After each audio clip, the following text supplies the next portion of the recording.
Hi traders, it's Eddie here from TradeView and welcome to episode 274 of Trading Talk. Well, we've had so many requests for the fantastic webinar that Nathan did on Wednesday, and as they say, ask and you shall receive. So in this week's episode, you'll get to see 5 of the best performing Trading Talk models of 2022. You'll see the test results and how they've been trading in real time, running in the cloud through Xmanager. It's so easy to build, test, trade and manage your models through Xmanager. If you haven't seen it in action, then this webinar is an absolute must. I'd have to say that this has been one of the most requested webinars that we've ever done, and it sure is a good one.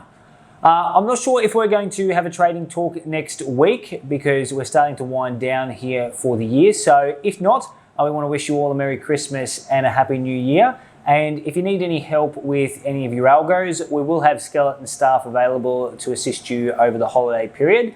And we'll do our very best to assist you as quickly as possible. I really hope you enjoy this very highly requested episode of Trading Talk. And until next episode, all the best with your trading.